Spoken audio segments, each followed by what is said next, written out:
Mirror,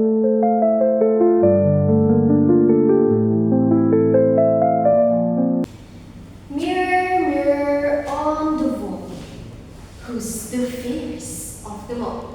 Well, that was what started everything. I was Snow White, and if you want to know the story of how I ran from danger, made 7 new friends, and found my true love, sit quietly, sweetie, and enjoy the story. I live in a faraway kingdom. People often say I was kind and beautiful, with skin as white as snow, lips as red as roses, and hair as black as coal. But my life wasn't perfect as it seemed. I lived with my stepmother, the Elf Queen. She was beautiful too, but cruel, jealous, and obsessed with being the fairest in the land.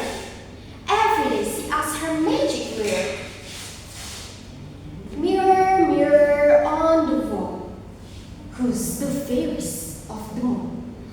And the mirror always answered, you, my queen, is the fairest of them all. But as I grew older, my beauty began to shine brighter. And one day, the mirror answered, Snow White is the fairest of them all. The queen the fairest, she called the huntsman. Take her to the forest and don't let her return. The huntsman bound me deep into the wood. I will never forget how scared I was when he led me away. But once he saw my kind eyes, his heart softened. Run far and never come back.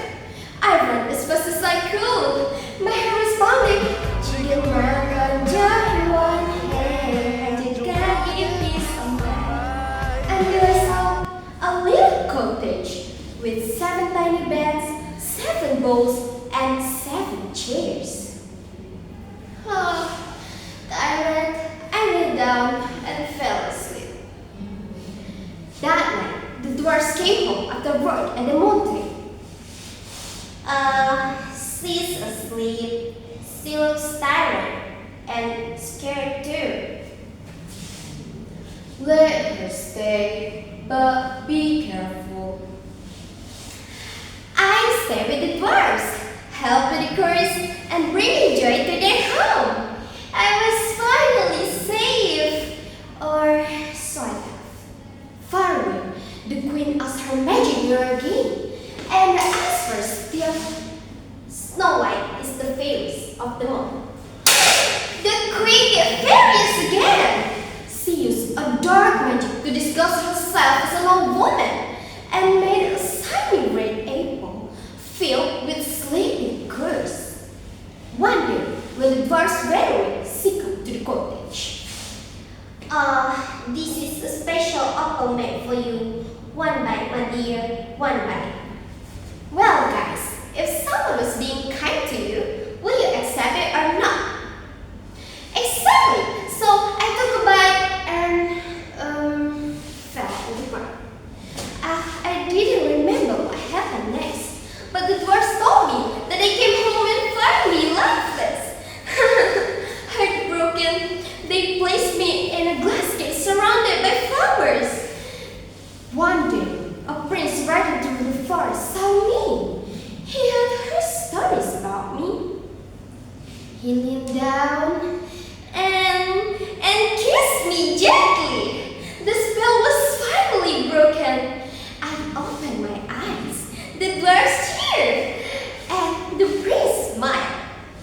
And his face kind of familiar too. Turn off! He was so guzzling! Come to my castle, my dear. You'll be safe there.